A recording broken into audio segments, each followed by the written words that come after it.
Hello, everyone, and welcome to another edition of Friday Night Pint Live, where we get together and talk about all the latest goings on with West Ham, and not much goings on apart from a very crucial home game on Saturday that we'll be getting into, talking about potential who we think should be dropped, who you think should be dropped. We'll be showing our lineups. We've actually put yours, and fun enough, I've so Grant, he's doing some training. Ryan's out, so you're stuck with just the two of us for now, and hopefully Graham when he pops in. Well, I'm hoping you stick with us then, because your connection's going absolutely mental at the minute. 1 minute you're frozen, the next minute you're going really fast. Oh no, connection is unstable. What's that about? It picks now to do that. I try and connect. You're all right for a minute. Let me try. Anyway, while Dan's trying to sort that out, as he was trying to say, not a lot been happening in the world of West Ham today. Over this last week. So we're going to be looking into the game tomorrow against Wolves, who we think. Are we back? All right. Hopefully this is all right. So I was just briefing everyone on what you were saying. I've done a nice lively intro and everything, and the internet messed it up.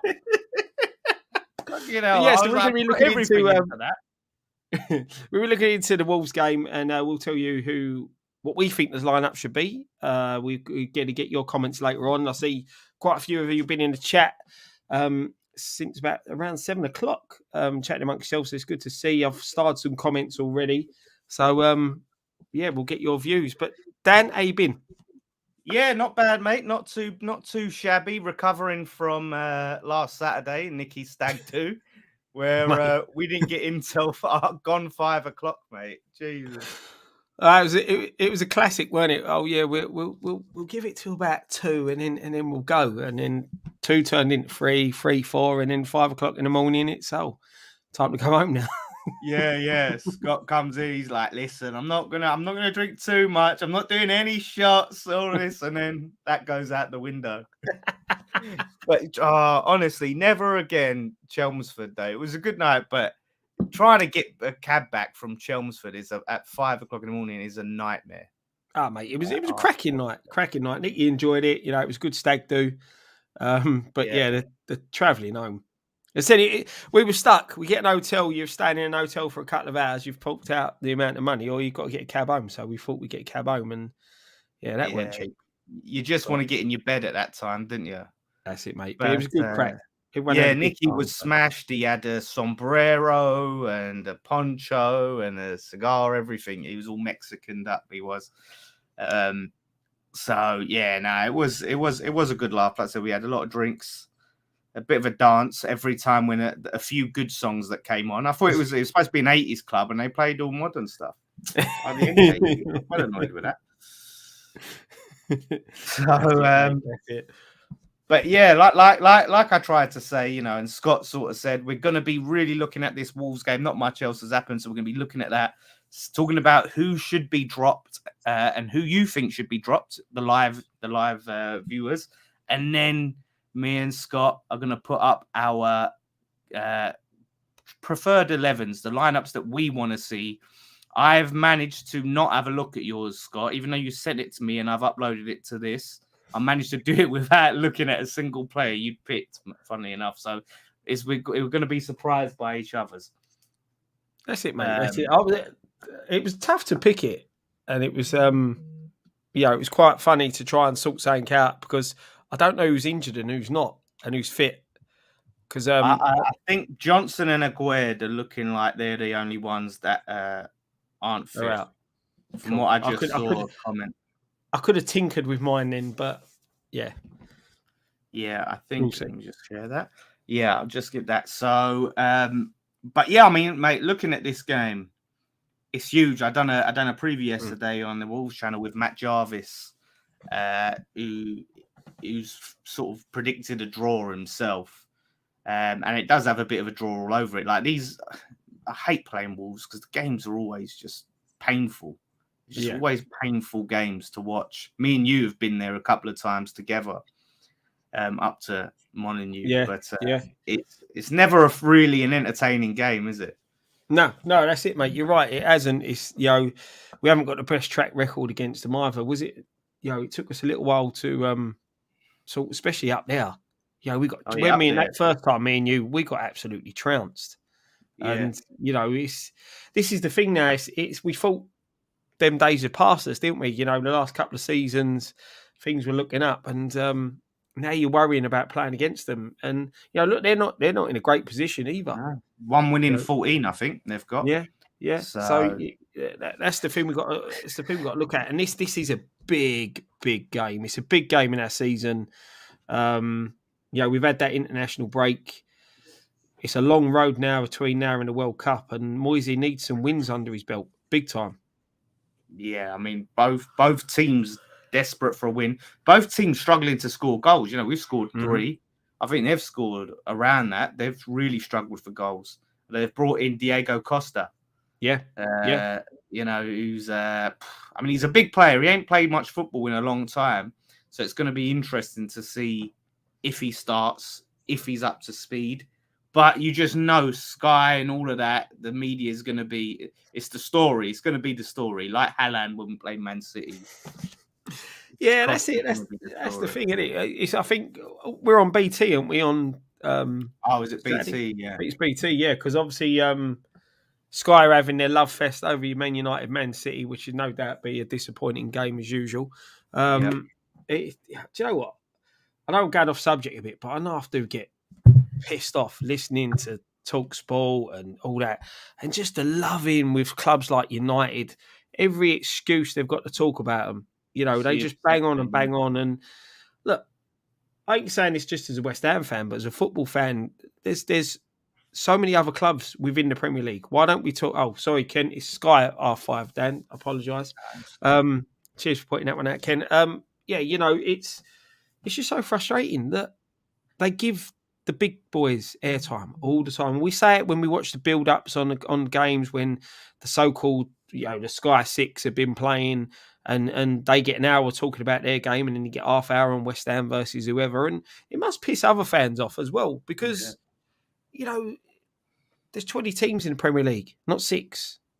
Yeah, and I click on the clips more from TalkSport when they are talking about other clubs like Everton, obviously us, Leeds, Wolves, Leicester. I click on it more because we've heard it all a million times. What we can say about Man United, everyone's just talking about. Everyone's saying the same thing. It's boring. Like I said, I'm interested in all the teams and what's going on and that in the league. So yeah, it is boring and obviously it's interesting they've put this game on as the 5:30 Sky R game though, because I guess they're looking at the pressure Moyes is under, the pressure that their manager's under. I forget the name. What's his name? Forget the bloody name of the geezer. Someone will point it out. But I've said this on the Wolves fancast. I think whoever scores first wins this game. Yeah, or at the very least is not going to lose, because I think if we go a goal down, mate, I think it's game over.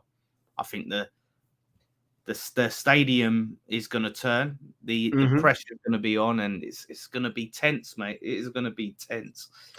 Do you feel, and everyone in the chat, do you feel like that we've lost that never say die attitude, not knowing when we've been beat? That we've had over the last couple of seasons. I feel that we have lost that. I feel we're very flat at the minute. It's I just want to see if I'm not the only one noticing it, because it is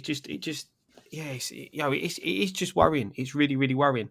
Bruno Lage is the manager. Bruno Lage, that's it. Bruno Lage. Everyone's saying it in the channel. Thank you for that. Yeah, that's the Moyes and Lage. Yeah. No, but you're right. I think you're absolutely right. Like, it's weird. Like, I haven't seen this since the Pellegrini days. Where we just go with that first goal goes in, and then you don't have any hope of coming back. That's the worry. So I don't know quite what's happened there and quite what's gone with the belief. Some people point to maybe the loss of key figures like Alan Irvine, Stuart Pearce in the coaching department, which would be a worry if they were that integral. But yeah, we definitely need to get that back, that belief. We've got quality players there. We've finally got a bench that you look at now and go, "Wow, we've got some players we can bring on." Yeah. This is the thing. It just seems to be, when you look at last season, we were the bare bones. We had a thin squad, and everyone put a shift in it. You just feel now that some people, they've got the competition now, and instead of raising their game to sort of keep that competition at bay, they're sort of rolling over and letting the competition, be staking a claim instead of like Antonio. We use him for example. He said last season, he come out publicly, said, "I need competition. I need someone else," and he's got that competition. And to be fair, I feel over the last few games, I think he's upped his game. He's looked back to being his best. Granted, he's not scored, but he's looked back to being his best. He's looking back at being that nuisance. Being a player that defenders worry about. And he sort of lost that towards the end of last season. And he has upped his game a little. Ben Rama is another one who's upped his game. But then you look through other players, and their drop in form is really, really worrying for me. Yeah, we've picked it out week in, week out since the start of the season. Bowen, look, people said to us last season, "Oh, you guys don't like Bowen," and all that. We like Bowen. We like what he does. What we criticised him last season, he worked on, but this season he's dropped off again. Fornals, massively, massively dropped off. And that's my opinion. Other people might disagree. Yeah. Souček, non-existent to the player that we know he can be. And, that's 3 key areas on the pitch. That's technically both our wide players and one of our centre mids. Yeah. Looking at this comment from us, a few people have touched on this about us only scoring 3 goals with the players we've got. This is what Moyes had to say, I think, today in his press conference. It was very interesting. He said, 3 goals. We've hit the woodwork 6 times, missed a penalty as well. We have created chances. In most games, our XG, that's expected goals, is probably more than we've got at the moment. Mm-hmm. Which, I mean, he's not wrong, but you're not gonna score every single chance. You're gonna hit the woodwork and things like that. I think it's a little bit of a cop out to just say we've been unlucky. And just hold our hands up and go, well, we have it. It shows that we have got the ability to create chances, but it's converting them obviously seems to be a big problem. Yeah, look, it's easy for Moyes to pick out that. You're going to pick out the Chelsea game where we was robbed at a point. You're going to look at the Forest game where we did miss the pen. It worked the amount of times. On another day, as we said, we win that 4-1. But we didn't. Missing the penalty. I love Declan Rice. I think he's the best player that we've had in a very, very long time. He's one of the best players in England. He's one of the best players in the world for me at doing what he does. He ain't a penalty taker. And there was a player on that pitch at the time who is the penalty taker. And as much as Rice missed the pen, Moyes has got to take a bit of responsibility for making him the penalty taker. Yeah, massively. That's the thing for me. You've got Ben Rama, 7 out of 7, never missed a pen. And, you've got Rice who's missed. That's his second miss now, isn't it? Out of 4. Second miss out of 3 or something, isn't it? Yeah. And that's what worries me is the manager's making decisions like that. It's one of those. But before we get into what we think, and before we take a few comments, this is a question they did pose on TalkSport, which I listened into and all that. Has Moyes got stuff in the bank for you? Has he got enough in the bank to weather out this storm and come out, or is it panic stations already? If you get what I mean. Yeah, I think he's got enough credit in the bank for now for us to actually give him a chance to turn things around. Yeah, I think that credit in the bank runs out if we come out of October still in the bottom 3, still with poor performances, still playing the same players who are out of form. That's where the credit starts to run out for me. I need to see something some sort of signs that, Yeah. you know, we're turning things around and we're progressing.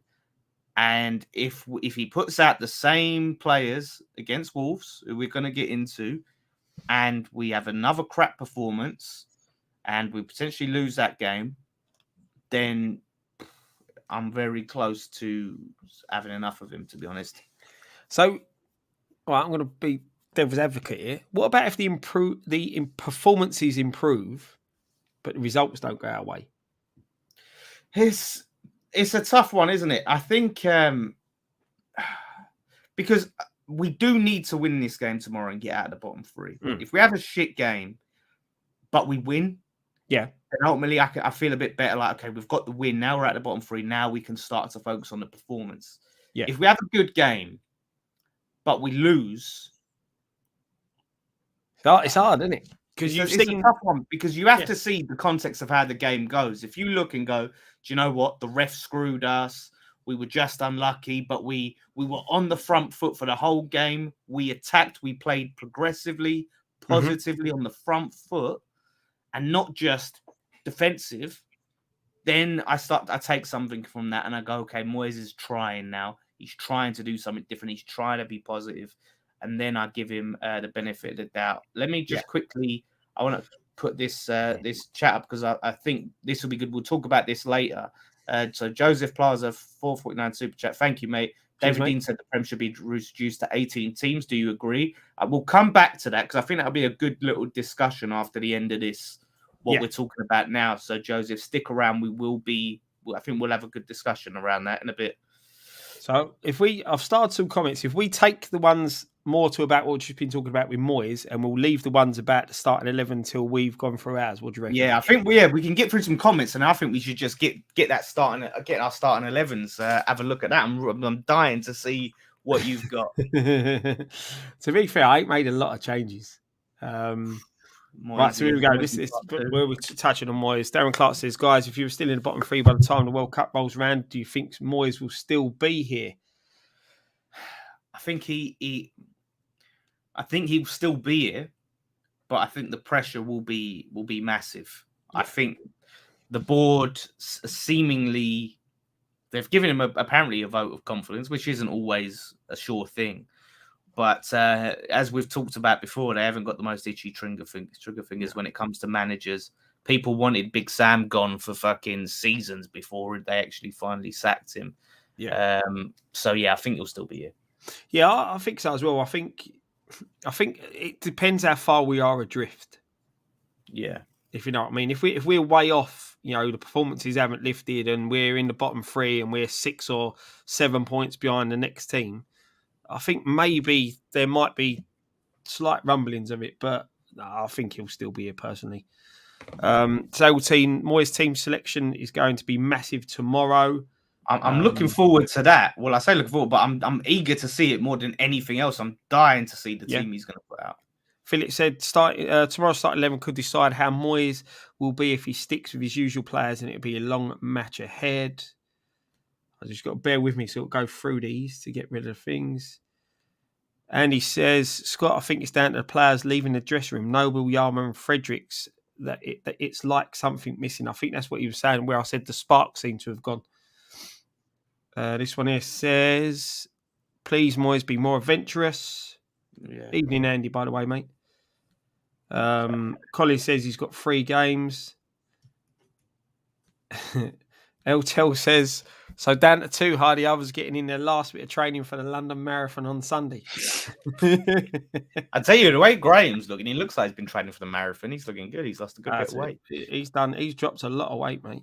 And Steve WHU Bell, hi lads, our form at the moment is horrendous. I feel that if we don't get 2 wins out of the next 3, Moyes needs to have a long, hard look at himself. He has invited this all on himself. He donated $8.99. Cheers, Steve. Cheers, Steve. Good to see you, mate. One in the chat. And he's right. You know, it's when you make decisions like this, big decisions, you live and die by them. You know, and that brings on the pressure. So it's, I think he's absolutely right, Steve. But should we?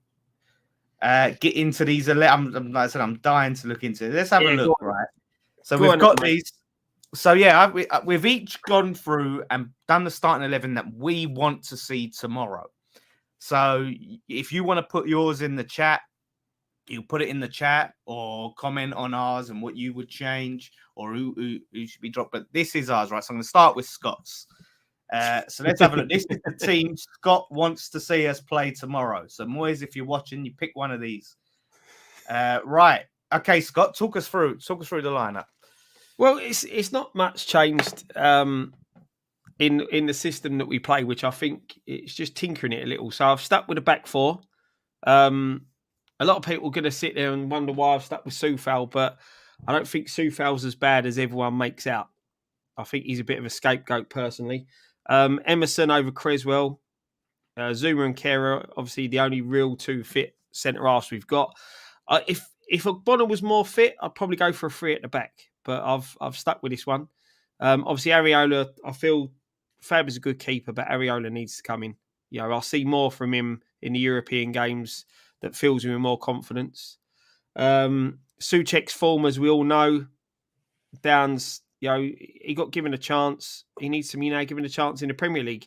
And when you look at it, you're playing a side like Wolves that are a bit down on their luck at the moment. So it's a good time for Downs to step in. Souček needs to kick up the arse, and being dropped probably will help it. So sort of as I've got that diamond type, the three there with Pochettino and Rice. Rice is more for the box-to-box, down to hold, and Pochettino to try and get forward and support Scamacca, Antonio and Cornet. And I feel Ben Rama's the one I was undecided with whether to stick him in, but I think Cornet's again shown enough. He's more direct. Antonio can be more direct on that right-hand side. So you've got two direct wingers, and Scamacca with the movement that he has can link up well with Pochettino. So that's what I've gone for. Interesting. Very, very interesting. Let's look at the... Yeah, so we'll see how different mine is. Yeah, and then we'll see how mad people think we are. Yeah, exactly. Mine, I've gone completely what I want to see. So you've dropped. So it's been a drop. You've dropped Creswell. Yep. You've Souček. dropped Owen and Souček. And Ben Rama and Fornells, because they've been in and out. Yeah. Okay, so that's Scott's, everyone, right? So keep that in your mind. So here's mine. I'll talk you through mine. So, right, here we go. So Emerson, I've also gone Emerson at left back, Creswell out. I have brought Ogbonna back in. He's played a bit in the cups. Mm-hmm. I feel like he could be ready for this one. I'd like to see him come back in, and he's a proper left-sided centre back. Zuma as well. Zuma's obviously in there. Now, I've kept Fabianski, and I agree, Areola, and I think Areola does need his time. I don't want to make too much changes at the back. So just to keep consistency in there with Fabianski, with some of the changes I've made in the centre back. Kehrer, I've put at right back. I was very, very impressed with him again for Germany at right back. I thought he was one of their best players. I thought he was brilliant. Gives us a chance to drop Soufal. I take your point that probably hasn't been as bad. Like, he's definitely not been as bad as Souček or Bowen. But I think with Kehrer in there, I think it's going to give us a bit more defensive stability. But he's got a bit more about him to get forward as well. And I think it'd be a good time to give him a go there. So I've got Rice in there as well. And I've put Pochettino there, who obviously has been brought in as a number 10 to create. Souček, I think, has been a big problem. I think Downs, while I definitely want to give him some more games, he started one game in Europe, so I don't know whether he's completely ready to start in the Prem. I think Moyes needs to give him more of a chance in these European games. I want to see him start those. So Pochettino, I believe he does play there for Brazil. Mm-hmm. So I think he could be good having Rice as the more defensive midfielder holding, and Pochettino is more that box to box. Him being able with his passing ability, his ability to progress the ball and dribble, but he's also got that defensive side to him. He can defend and get stuck into tackles. Got Ben Rama, who I've been dying to see in that number 10 role for a while, who has been my most creative player. Every time he's come on, he's made things happen. You know, we talk about shots off the woodwork. I think most of them were him. So his ability, him and Pochettino can link up very well. Cornet, same as you. I think the front three, we've all gone exactly the same. Cornet, he has looked, every time he's come on the pitch, he's really looked lively and really been on the chances and been unlucky in a few stages. Just needs to work out the offside rule, and then he's good to go. Antonio, obviously, he's a right winger traditionally. I don't think is deserving of being dropped. While he hasn't been up to his usual standards, he's not been terrible. And I think having Scamacca, who's a proper striker, with Antonio there, who can put a cross in, and the ability for Antonio to be a bit more free, a bit more of a free role to cut in and, you know, have a shot, get in the box and interchange and link up with Scamacca. I like the sound of that. So, yeah, let us know in the comments as well which one you prefer, Scott's or mine, or any changes. Scott's been starring your comments. Yep. So we're gonna go. Yeah, I mean, what do you think? What's on my? Well, first off, you should have changed it because it was West Ham versus Kidderminster. Oh yes. But no, you can see. I think we're both sort of similar that certain players should really drop. You know, I like the team you put out. You know, there's nothing wrong with that. I worry. I know what you were saying about Downs' fitness and match time, but I also then worried about that with a Bonner. You know, that's why I didn't put a Bonner in mine. Yeah, and the fact that I don't know whether he was fully fit. I just really wanted to see Curro and give him a go at right back for us, like after watching him for Germany. So that's why I was. It sort of annoys me because I didn't watch the England-Germany game, so I've not seen this, but I know a lot of people have raved about his performances in his heat map as well. We got up and down the pitch quite well. Yeah. You know, he was stifling our attackers, you know, constantly, you know, putting in tackles and getting the ball up high on the pitch. But yeah, I mean, if a Bonner's not ready, then Dawson maybe could go in with Zuma. But I like the idea of having that left-sided centre back in there with Zuma.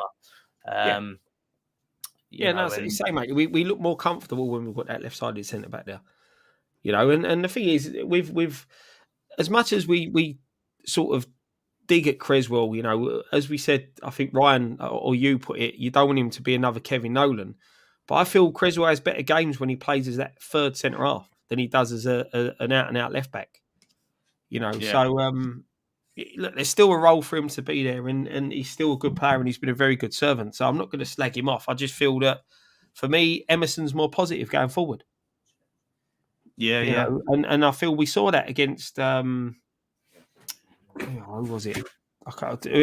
One of the last games he played, and he looked to go forward more often than not, whereas Creswell looks to go backwards. You know, and it's just that being that more when you've players like Pochettino, Cornet, I feel we need to be more positive in our play, and sometimes I feel Creswell does the safe option and goes backwards. Yeah, I mean that game.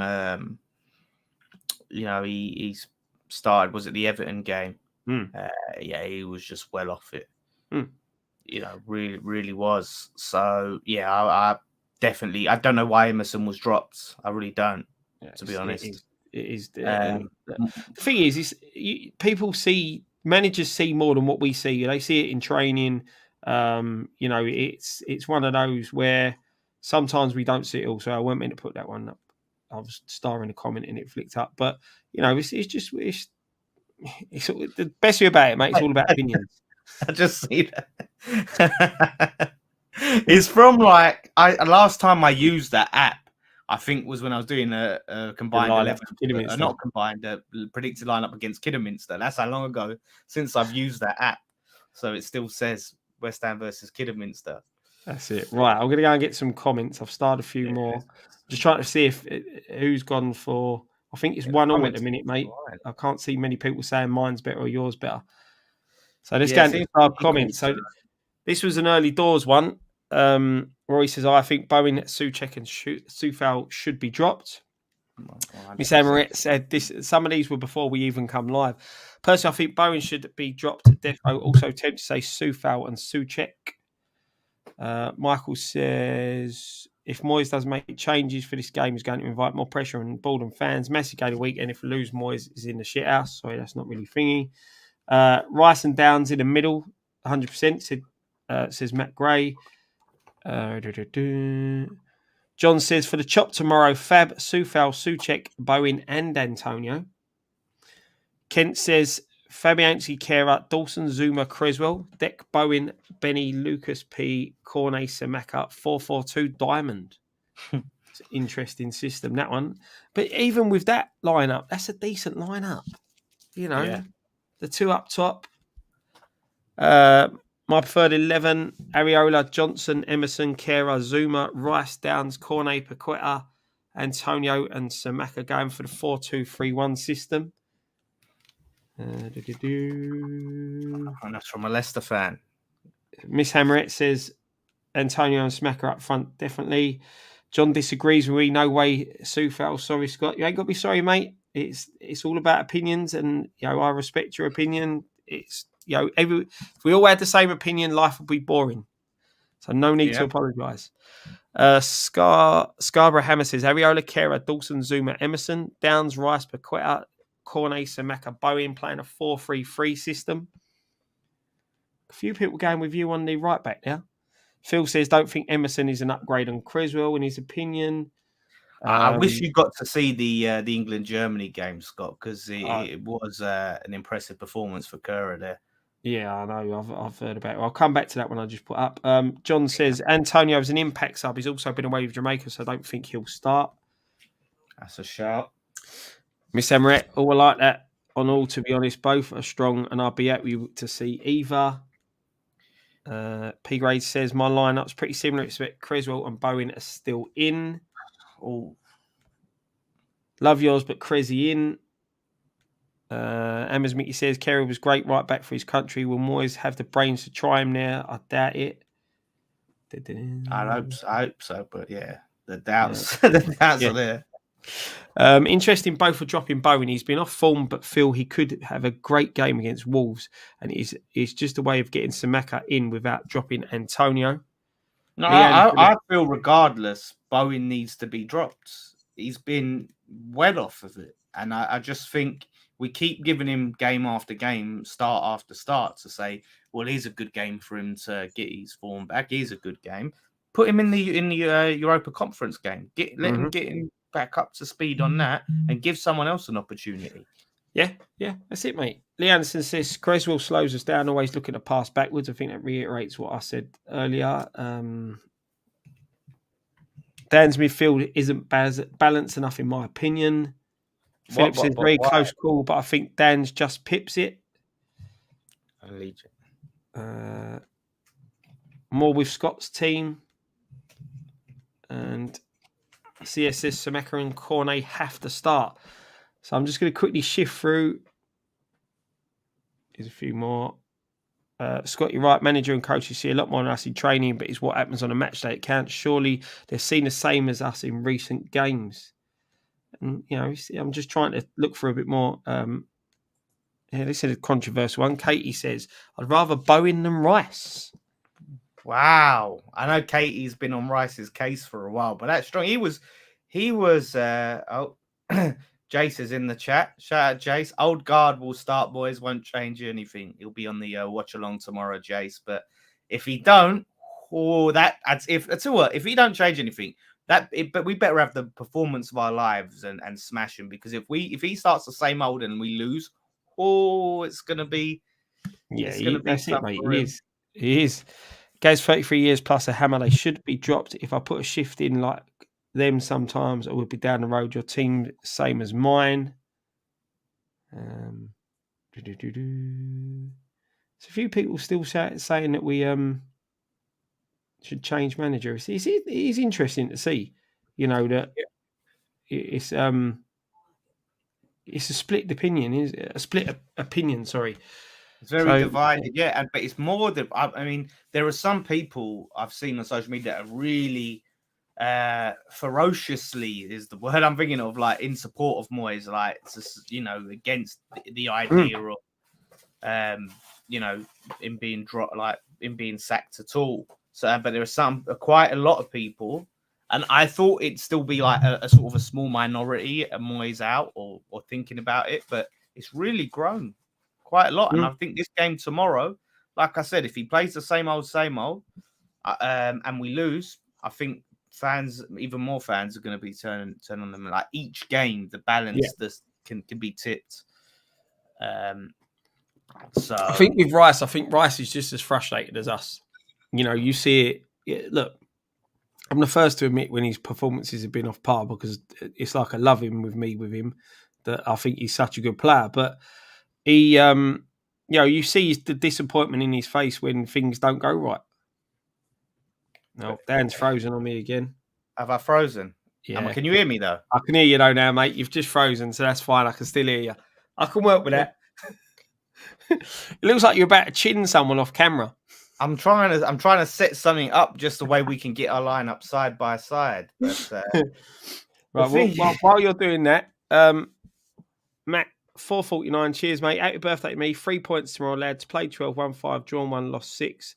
Let's also get a Conor Ben win, which will be another West Ham win coming your eyes. Happy birthday, Matt. Cheers for that. Shame Ryan's not here. He'd have a lot to say about the football. Yeah. But the thing is, and here's happy birthday, Matt, by the way. I hope you have a good one. Top guy Matt, he's always in the chat, always in the videos. But the thing is, right, and I was thinking this when I watched the England game, and Rice with Bellingham, and Rice just looks so much better next to a player of the quality of Bellingham. Yeah. And I think Souček's game and Souček's form has affected Rice. Yeah. Like big time. And I think if we do make that change, and that's why I look at a player like Bellingham and I look at Pochettino, both more progressive players, both more attacking style of players. And you had Rice, who for England, who was focused on breaking up play, putting in the tackles, things like that. He looked really good. So I think Pochettino there, or I would like to see, if we can't have Pochettino there, I'd like to see Fornals there. I've been calling for that for weeks. Because Fornals, putting him out on the wing, I don't think it does him any good. I think it does him a disservice to put him on the wing. You are right, mate. And the thing is, I think what you're saying there is the Rice-Bellingham partnership I was calling out for a while ago with England. The reason I've not really been paid attention is because I've just had enough of Southgate and his negative tactics. That's why I've not really been that bothered to try and watch them. Look, I'll be backing them all the way once we get to the World Cup. But, it's one of them. But with England, Rice has that role. His job is break up the play, give it to the attacking players. For us, because Souček's form's not been great, and we've not got a progressive midfielder. Like you said, Pochettino playing there may be what he needs. But then Rice has got to understand that he's got to play more like a crab. Yeah. Allow the wide players to get forward, but work side to side, break up the play, stop the advances, stop the counter attacks, have that job, and let the attacking players go and have the free reign to do what they've got to do. I think that's it. I just think like with Souček, the way he's been, Rice is just I'm frozen again. Rice has just been asked to do way too much. I think he's having to be that defensive midfielder, but also having to be the number 8. Yeah. And I think that's the problem. And I can't judge him too harshly. Yeah. And I think the thing with Souček as well is Souček's still got a role to play. He can be used as an impact player. He's aerial threat all day long in and around the box. If you're chasing the game, he's got a position to come on in the last 20 minutes, push further forward. What we don't see of him enough is arriving late in the box and the ball's being played into him. So there's still a role there to play. This is what the whole thing of having a squad is, that you can mix it up. And Moyes' downfall at the moment, he isn't trying to do that. You've got different players now who have different sides to their game, and we're not using that properly. Yeah, that's why I'd hope. And there was actually something. I need to unfreeze this. I said I don't know why it's been doing that lately, but I saw something that Claret and Hugh posted about Moyes wanting to have a sit-down meeting with what do you call it, Souček, and to discuss why his form has dipped. So clearly, Moyes, if that's true, has identified his form has dipped. Yeah, but he hasn't dropped him. Even though he seems to know. So that's the interesting thing for me. No, that's it. That is a worry because he wants to have a chat to him now. Like you said, Souček's form has been off for a long, long time. Right, you can put the end towards the end of last season down to the tiredness, to playing a lot of games, a lot of football that he played. But he's had a break through the summer. Right, he's played for the Czech Republic and all that, but he's had that break, same as all the others have had that break. That excuse is now gone. You can't be looking at it, and he's one of the players who should be now looking, all right, well, I've not got a World Cup to go to. I need to get my head down. I need to get my club form back on point, and I've got to put a shift in. And I'm hoping he's the type of player, from what we've seen, always in training on his days off, that type of thing, that he will get his head down and will get on with it and turn his form around. Yeah, I think, and this is where we've got these extra cup games. I don't know why he's not utilizing. Okay, I'm going to drop you. You're going to go in the Europa Conference League. Yeah, Let's see. Dan, try and look. That's better. There you go. See. Right, let me sort out my bloody camera. So for anyone who's joining, that's mine and Scott's lineups. But I'd be happy with either of these. Like, I like yours because you got Pochettino in the 10, maybe with and this is a lot. The thing is with Pochettino playing there, I think it's dependent on us actually playing progressively and trying to move the ball forward and playing more attacking. Yeah.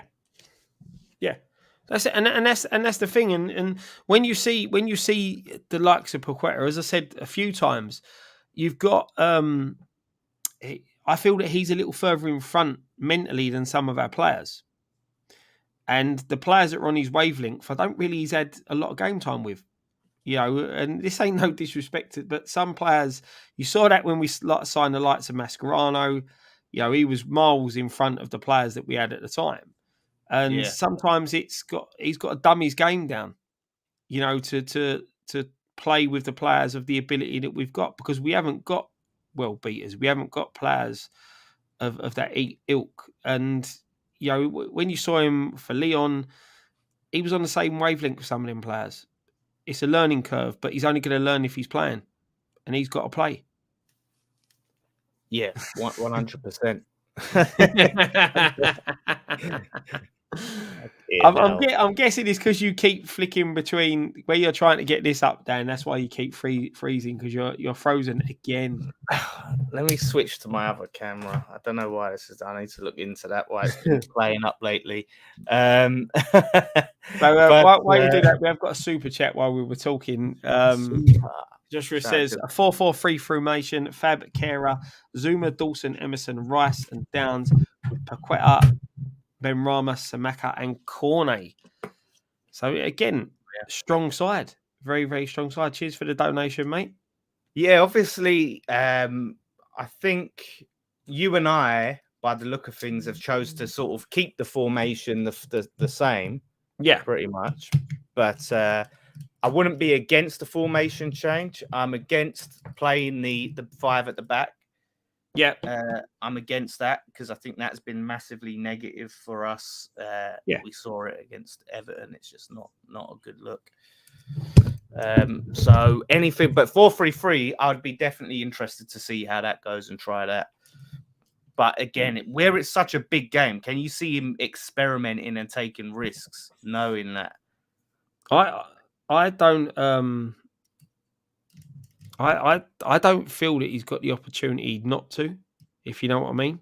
I think that I think if he does go for the same old with the starting 11 and all that, like someone commented earlier, he puts himself in the picture to take the abuse, because he's not looking to mix it up. This comment here, Conte dropped Son for Spurs, it gave him a shake-up. Maybe we should do the same with Bowen. And this is the thing. And you look at that, as much as we don't like talking about Spurs, you look at Son, for the past 3 or 4 seasons, he's been their best player. Yeah. He's probably their second biggest player. Like Kane is the main man. And then you've got Son, so as huge as he is, that's a big call. Bigger call exactly. than and all right, it's worked. And sometimes that's what you need. You need to see managers willing to take a bit of a risk. And I think that because Moyes has just stuck with the same system, the same players and all that, and not taken that risk, he's not looked to change things, even when we're playing the European games where we're not playing strong teams. Do you know what I mean? That strong Premier League teams, he still failed to take that risk a little bit. And I think that tomorrow he's got to take that risk. Yeah, and that's it, isn't it? I mean, he's gonna be. I think either way, the pressure's on. But I feel like if people actually see him, say he drops Souček, say he drops Bowen, and he tries to play on the front foot and we lose, I think people will take that because, obviously we won't be happy to lose, but we'll feel like, okay, you're trying. Yeah. You're actually trying to do something. You're trying to change things and be progressive.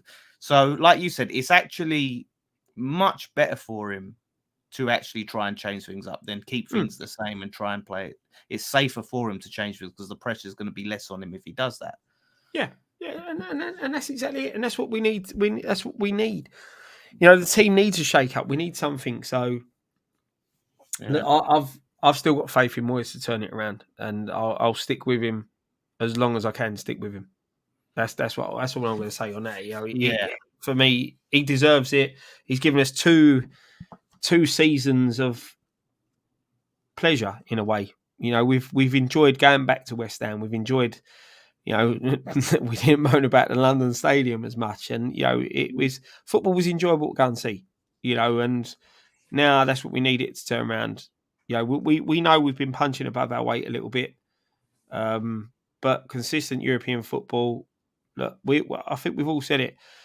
If someone turned around and said, "Listen, lads, Moyes is staying until the end of the season. You're going to finish 16th, but you're going to win the Europa Conference League, or you're going to win the FA Cup, or you're going to win the League Cup," I think we'd all take it. Yeah. Oh, yeah. 100%. But the problem is when you're in this position, you're not thinking about, do you know what? We're shit, but we're going to win the Conference League. You're just panic stations. And this comment sums it up. Loyalty can lead to relegation. Yeah. And you can't. That is a risk I don't think the owners can afford to take. I don't think we can. But then on the flip side, this comment, if only sacking in managers after a bad spell made success, then Watford would have won the past 10 Champions Leagues. Yeah, but I don't necessarily think that sacking managers can lead to. I mean, obviously Chelsea to a higher level, sacking managers has worked for them. I'm not saying we should just sack as soon as things get, but if there is a good manager available and this manager doesn't look like turning things around, then you've got to throw sentiment out the window, I think. And, look to progress and move forward, because you have to think about it, right? We're in a situation now where we've signed some really top players. We've got Rice. We're trying to keep him as long as possible. If we have a really shit season, it's going to make us harder to keep these players and then improve the squad. We just get picked apart. So that's it. And that's the problem. We've signed these players to compete more, and we're actually competing less. We've got the big signings in. We've got quality. We've signed quality players who are playing well, players who you would think that Moyes himself has been scouting for a while. The fact that we didn't sign a player in the January transfer window last year, you would think that because he's took the punt on Samaka, he's a player that he's looked at and likes. Same as Pochettino, same as, still not so much Kera. Kera may have been on the list. I think he was just a lucky signing because Aguero got injured. So, you just got to hope that Moyes has done his own work and he'll turn this around. And I really do think puts he the will. pressure on even more. I think the spend and the fact that he's waited so long to get these players. Yeah. And the fact that we passed up the opportunity to sign players in January, and now he's had this big backing. Now it's like, okay, we want to see what Moyes can do. There's been a lot of doubts over his ability to handle a big squad. And that's traditionally he seems to have done best, and he said himself he prefers a small squad. However, when you're trying to compete on multiple fronts, you just can't, as we found out last season. Yeah, small squad. A lot of people are talking about Pochettino. I think that is a tempting prospect because he done really well with Spurs. He's done well before that with Southampton. I think he was with Southampton. Yeah. Play good football. That's tempting. Yeah. And we've signed. I feel like we've signed players to a more attacking system. It seems like that's the players we've got, and he's not playing that. So you're like, you are right, mate. And that's the thing when players like managers, like Pochettino are at it does add that bit more pressure because chairmen sit there and think, things ain't going right here. We've got a manager of a bit of quality. Now, look, Poch is a decent manager. Not won anything, though, apart from in France, which I think it was harder for him to lose anything with that team he had there than to win anything. And he still only won a little bit, you know what I mean? And it's a carrot dangling in front of the chairman's in a way of a high quality manager, but we had that with Pellegrini and it completely backfired. So, and what you've got to look at as well is a transition period of the type of manager we've got now to the type of manager that Poch is. Would the massive shake-up in systems, in styles, would it work? That's the other question. Well, that's the thing is if his style is going to be more beneficial to the players we've got, I think it would. But I just don't see the point of signing Scamacas and Paquetas, and players like that, Ben Ramas, and we're playing defensive football. I think Jace makes a good point here. He says Poch won't come if we sack later in the season, won't want to risk his rep. Yeah, like if it comes to like January and we're in the relegation scrap and we do sack him then, trying to ask him to come in for a relegation battle is not going to happen. So he's probably not the one you want for a relegation battle. And again, exactly. It's Moyes. That's the worst thing. This is it. You're gonna. I'll be honest, mate. If we get to January and we're in a relegation dogfight and they decide to pull the trigger, the next manager through the door is going to be Sean Dyche. I don't want to see that. But that's what it's going to be. Yeah, I know. Let's get some comments. This is an interesting question. Is a mid-table finish a disappointing finish? And was it disappointing finish in 2018 or 2019, or was that an acceptable finish? So 2018, 2019. What are we now? 22. What was that? Was that Pellegrini's season when he finished mid-table? I think so. I'm trying to get my years together. We're 22-23 now. This is Moyes' third season. Or second and a half or whatever. So, but I think a mid-table finish is disappointing though, because one, we've spent 170 bloody million quid. This is if we don't win the conference. If we don't win anything and finish mid-table, it is massively disappointing because we want to try and maintain our position in the Europa League.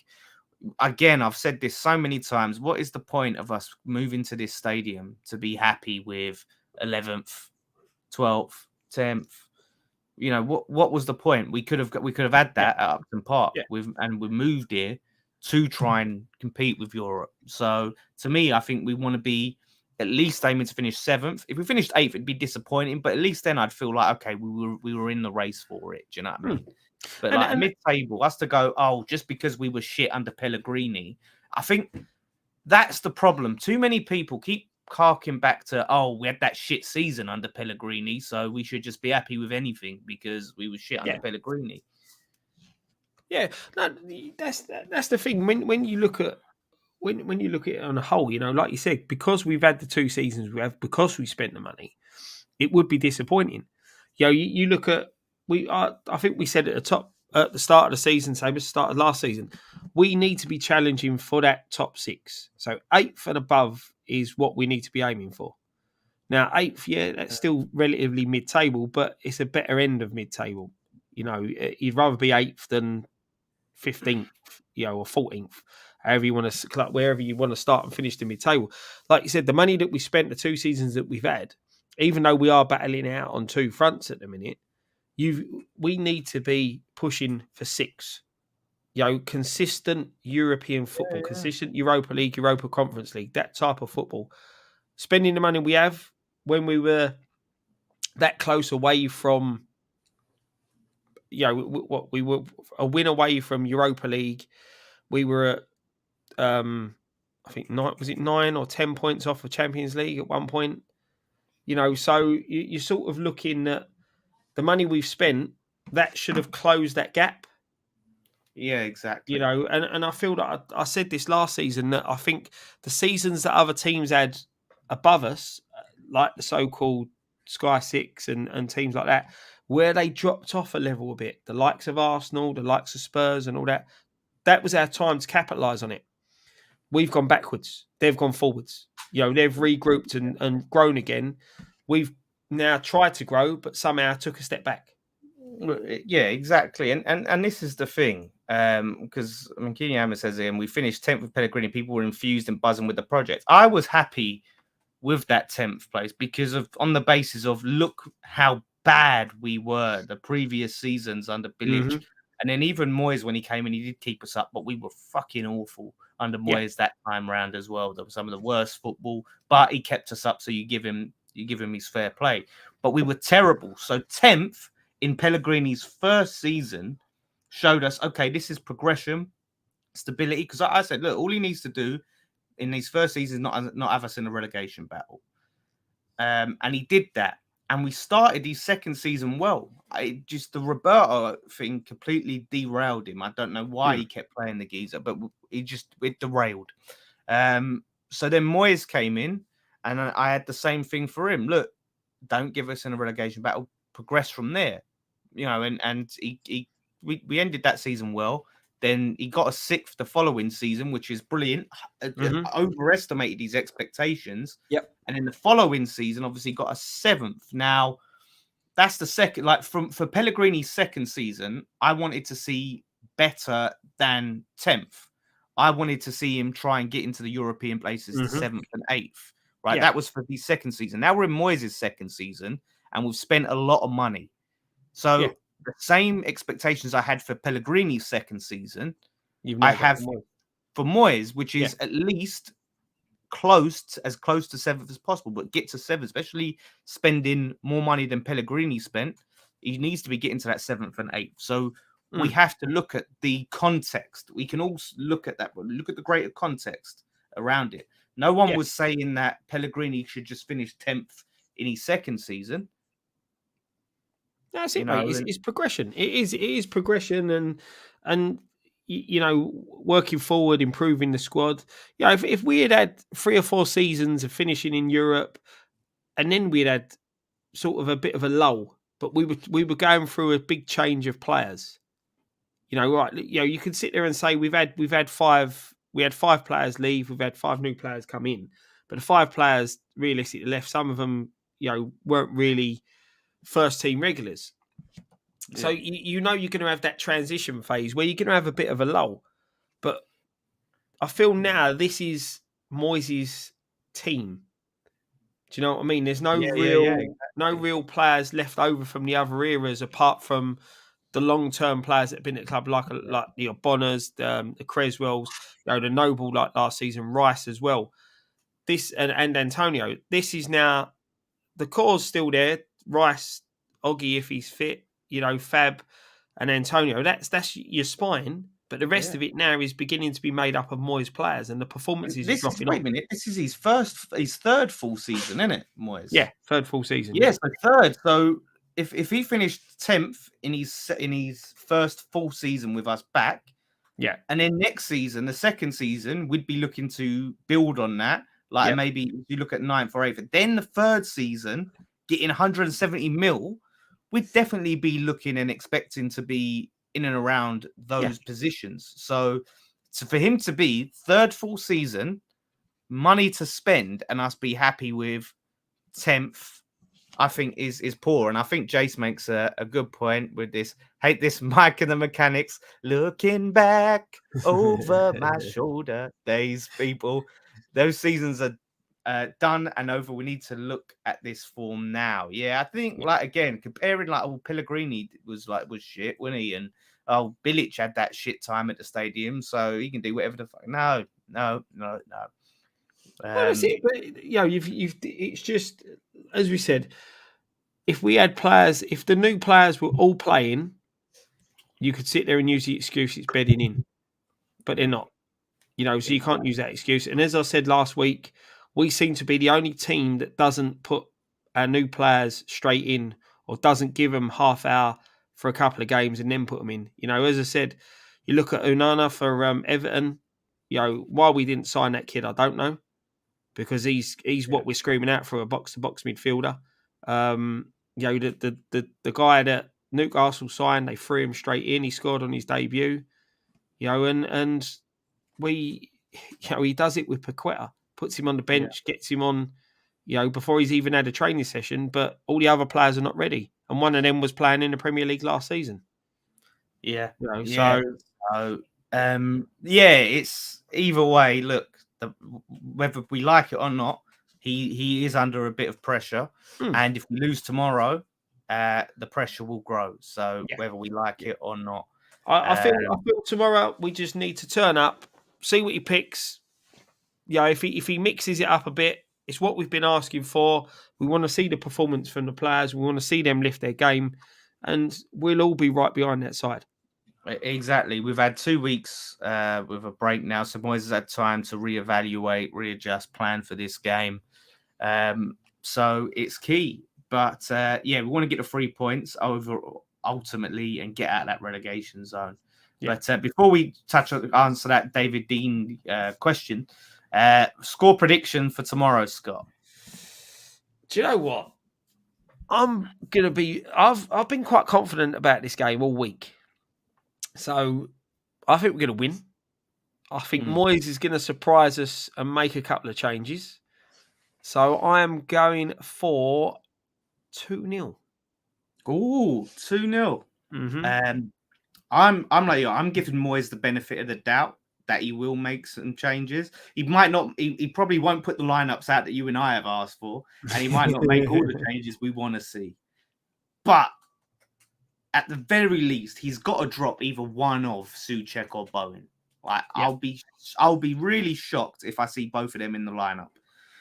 So, but however, fuck you, Jace. He's such a you think so. Such a negative pessimist, isn't it? Oh my god, Costas has scored the last minute winner.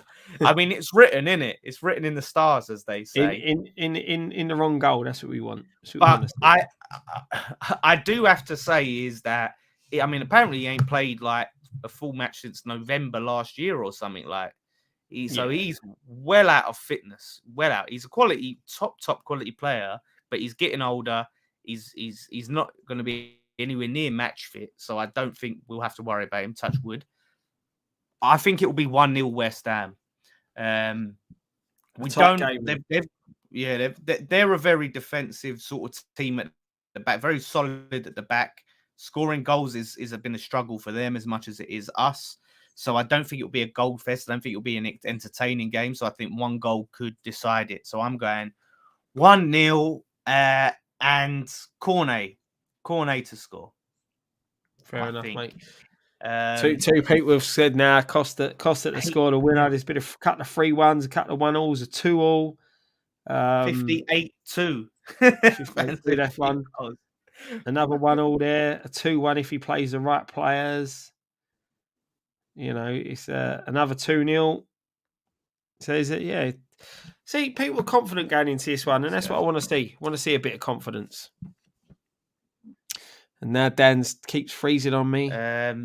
Yeah. I'm back. Am I back? You're back. You're just delayed. So yeah, like, can you hear me? Can you see me? Can you? Yeah, mate. Go on, you there. See, Why? this is worrying. Wolves played City off the park second half. Was that more Yeah, the I mean, fact look, they that played well against Spurs as well. Yeah, but was that more to the fact that City took their foot off the gas? Yeah, I mean, yeah, that is a factor. When they just want to just when they're done, they just sort of like, yeah, they've already killed them enough, Mm. Can So you hear the me all right? attacking players go, I'll let the defenders have a bit of work. Yeah, exactly. And yeah, and they did have should 10 we? men as well. Wolves did have 10 men. I remember I was watching some of that game actually. But I think I switched off for the second half because it was game over. Yeah, go on, Ryan. Dan, what you were saying? No, I was going to say, right. So I was going to say, should we touch on these? I know you've started a couple of questions. We had that David Dean question earlier, so we can touch on that before we go. But so someone asked David Dean, who was the former chairman of Arsenal Football Club. Oh fuck, I'm doing it again, and yeah, it suggested that he thinks the Premier League should go to 18 teams. Should be changed to 18 teams, and I don't know how I feel about that. I don't agree with that personally. What's the point? Yeah, I didn't hear his justification. I don't know why he thinks that. This is the thing, right? It's keep tinkering. What we're going to have? We're going to have a Premier League with 10 teams in it soon, and we play each other 3 times or 4 times. Do you know what I mean? The Premier League works. We're playing too many games. It's all over here from the Sky Six. Well, it's unfair that we're having to play this. This is the former chairman of a club that cheated COVID last season to get games called off, crying because they couldn't call off a game, and then moaning about the fixture pile up. They're just a bunch of hypocrites who are only out for themselves. At the end of the day, leave it as is. This is the thing. There's nothing wrong with a 20-team Premier League. And that's it. It benefits the team that he's a fan of, that he supports, but then 2 teams miss out. 2 teams down near the bottom will miss out on the opportunity to be in the Premier League. You wouldn't get, the Brentfords, and teams like that, coming back in, like Carl getting their first opportunity in the Premier League. You wouldn't see it. So it's just, again, trying to close the shop up to benefit his team and those teams at the top who would play less games and will, probably have a better run in Europe. Like, we don't give a shit about that. I want to see teams we don't see normally in the Prem get a chance. But that's what makes the Premier League interesting. And this is the thing. This is the fascination that I think these certain teams have. This Sky Six, they believe the world just revolves around them. They believe that when the rights to the games are beamed abroad, people only want to watch them. People watch the Premier League because the Premier League's exciting. It's one of the only leagues in the world where you could have a team like Manchester City pissing the league, and a team like, for argument's sake, Leicester, who are at the moment are struggling really bad. Leicester go and get a win. How many other leagues do you see that in? That makes it more interesting. He's got a new book out, so he's trying to talk a bit of nonsense, whip up a bit of controversy to help sell his book. So he's talking shit. That's it, mate. But listen, there's people out there. Klopp would be one. Klopp would be sitting there. Yeah, it'd be good to have 18 teams. Oh yeah, they'll love it. They'll lap it up, wouldn't they? Yeah. Why are they not? Why are they not moaning about the World Cup being in the winter, slap bang in the middle of the season? Let's be honest. If anything's going to affect anyone, and any of these big sides or any side, realistically, is this stupid World Cup in the middle of winter? I want to see Klopp talk about the World Cup the same way he talked about the AFCON coming in the middle of the season. Everyone complains about the AFCON being in the middle of the season, how much of a disruption was, and he was a big proponent against AFCON. Complaining about it. So let's see, complain about this competition where more players are going to be out, rather than just the African players. So let's see if he has the same energy for the World Cup as he did AFCON. But yeah, I mean, this was one you starred, Scott, Stephen Turner. How about talking about shame tickets, club members get email one, us peasants got to go to office at Stratford. Why can't we all have them sent to fans going to Brussels? So I'm trying to. I think what he's saying is, unless you're a member, which you have to pay 50 quid a season, I think it is, or a season ticket holder, you don't get the tickets emailed to you. You've got to go to the ticket office if you're just a regular fan buying a ticket. I didn't know about this. No, it's a bit silly, isn't it? If you're, because obviously you've got to have a client reference number to be able to get a ticket anyway. So what's the difference to, you can sit there and probably they're trying to stop scammers and things like that, but as you know, you don't stop them by doing things like that. At the end of the day, if you're sending tickets out via email to club members and season ticket holders, then if a fan's got a history with the club, they've got their client reference number, send it via email. It's no different to, what's the difference to that, to making them go to the ticket office and physically pick up the ticket? Do you have to show a bit of ID to do that? Do you know what I mean? I've never had to when I've got to collect a ticket from ticket office. It's always been to give you client reference number, they give it to you. That's just a pain in the arse. The way they do things, the club is ridiculous, honestly. This was another one that you started, very interesting one. For John Proctor, should Rice still be captain if he's leaving soon? Should we be building a team around someone leaving? I don't want Rice to leave. I think the thought process is they don't want Rice to leave. Apparently, he's getting offered a new contract along with Bowen. And I think someone else are getting offered new deals. So they're still looking to try and keep him to stay. And I think building a team around him, making captain, is another one of those carrots to dangle in front of him and going, look, we believe in you. We think we want you to be the main man. So I think I understand why they'd make him the captain, and he's probably the best candidate really out of anyone that's here. I mean, otherwise it would go to Creswell, who's now going to be in and out of the side. Who else is really going to be that's going to be a regular? He's one of the names that is going to be in that team week in, week out. Who else that does that could be the captain? Yeah, that's it. And look, I thought Rice would be gone by this season. I said that I was quite vocal in my opinion on that. And I've been with Rice. Like I said, we all know I'm a big fan of Rice. He's got the leader qualities. I don't see Creswell as a leader. I don't know what Creswell's like behind the scenes, but when he's on the pitch, he doesn't seem a leader to me. Bonner, he leads in a way of his performances, but again, don't see him really as captain material. When I look at that side, Rice is the one who's got the aura about him of being a captain. I think me and Ryan said it last season. We wanted to see Rice be more aggressive, not be pally with players, be more aggressive when they're on the pitch. We started to see that with Rice. The way he let his feelings be heard after the semi-final defeat against Frankfurt, the way he called out the referee or VAR against, I think it was Chelsea. Well, look at Chelsea. There's that clip where, he's going into the ref and Mount's trying to calm him down and use his best mate. And he's not even trying to hear it from Mount. He's like, get away from me. And that's what you want to see. But you also want to see the calm, composed Declan Rice that you see on the pitch as well. You look at how Noble was. When Noble needed to be in someone's face, he was in someone's face. When Noble needed to be the arm around the shoulder, the quiet word in the ear, that's what Noble did.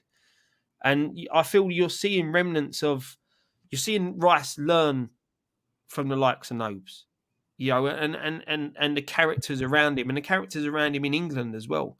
There's a lot of players within the England squad you could sit there and say they, are captain to their club, and they all bring a different thing. And I think Rice is that type of person that picks up. Do you know what I mean? He tries to pick up different bits and pieces off of different people and then put them into his own game. And, there's many a time that he leads, and just because he may not be here in the end of next season isn't a reason for me to strip him of that captain's armband. Yeah, 100%. And I think Kerr is a good shout if he does leave. I think that is a very good shout. I think he has what it takes, but of course he's new anyway. But if he's here for a while, he could. If Bryce does leave, he could definitely be the man to take that as once he establishes himself. Yeah.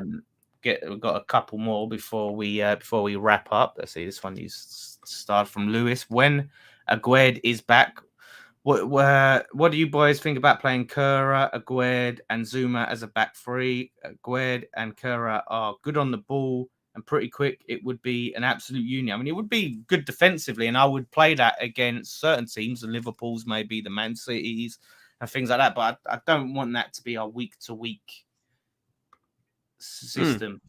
Like we're playing it against flipping Fulham or whatever. Yeah, but the thing is, Dan, right? That Sunday League football and Premier League football are completely two different things, right? But if you play the three at the back right, it works, and it can work very well. It's just I think you've got to have the players, though, isn't you? Like Spurs, for example. But we've got the players. If Aguerd's there, Aguerd looked quality in the friendly that he played. Yeah, you've got Kera. We all can see what Kera can do.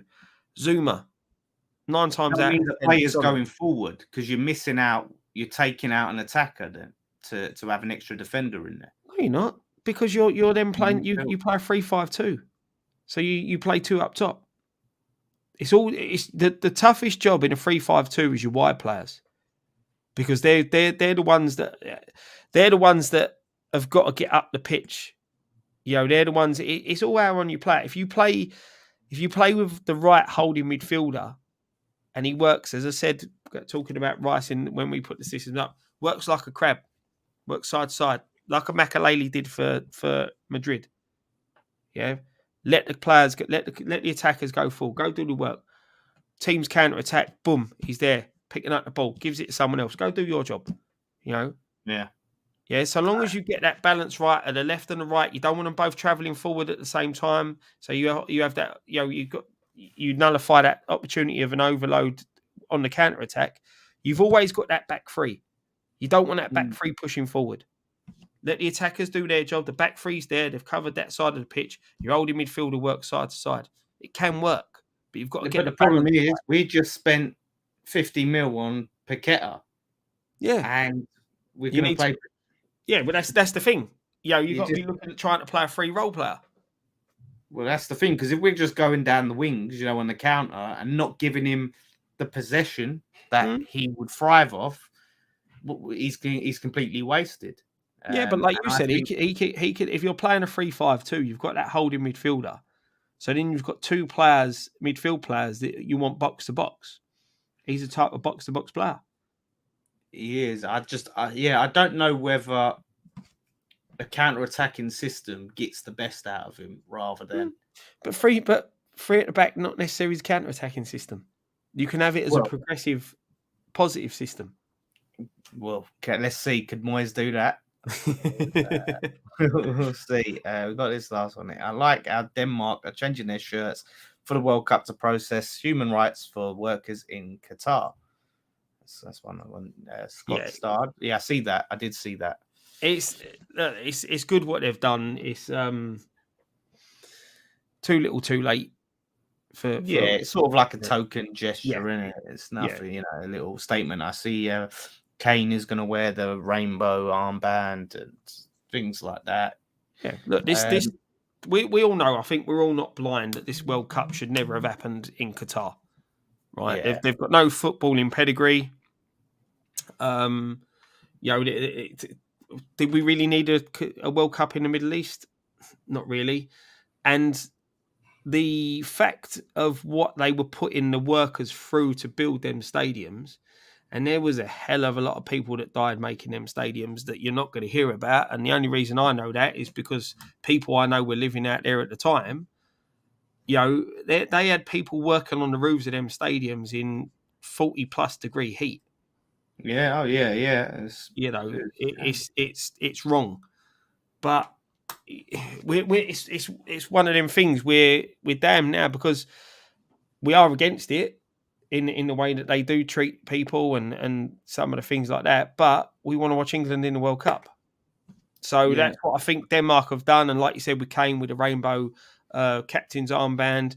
Yeah, I mean, this is the sentiment a lot of people have, though, is they should have boycotted. And I don't know the logistics around that or how that all works, to be honest. That's a bit above me about the possibility of boycotting it, what the repercussions are. I don't know the ins and out of that. The problem is, it's like with a lot of things. I think if one team had boycotted it, lose their place, another team would have just took it because they would have seen it as an opportunity to take, if you know what I mean. Yeah, it's one of those, either you all do it or no one does it. Yeah, well, that's the thing, isn't it? It's it's going to be. It could be a bit of a shambles this World Cup, but we'll see. To be honest, Dan, I don't think it will be, because the one thing with the rich people in that country is that they want to be seen as doing the best. Do you know what I mean? Yeah. You know, they all want the best and they want to be seen doing the best. And I think that is, I don't think there'll be a problem with the World Cup. I just feel that, one, the way they were selected to get it, and two, what they've done to build the stadiums and all that is where it's wrong. Yeah. I completely agree. So, we'll just have to see how it goes and see what happens, really. But yeah, our short-term mindset is on Wolves. Yes. And let's just hope by the time the World Cup rolls around, we're in a cushy situation, not worrying about West Ham either way. Because, huge game. Massive. Mm-hmm. So, I think we'll probably leave it there, Scott, unless you got anything else you wanted to bring up. No, mate, I can't think of anything else. It's been a pretty quiet week in the as obviously international break. No injuries. That's always a plus. Yes, exactly. Boyd's looking back like he could be. He's apparently back on grass, so he could be. He's still a bit away, but sooner than we thought. So yeah. Let's bloody see. But thank you for everyone for joining us. Sorry, it was just the two of us. Hope you've been not minded a little bit of a more relaxed, quieter Friday night pint with just the two of us. No, I've enjoyed it anyway. It's been a good Same, mate. Always do when it's me and you, mate. It's always a good laugh. Yeah, it's always fun. We have a good chat. It's like sitting at the stadium together. I think we spend more time chatting about football than we do watching it.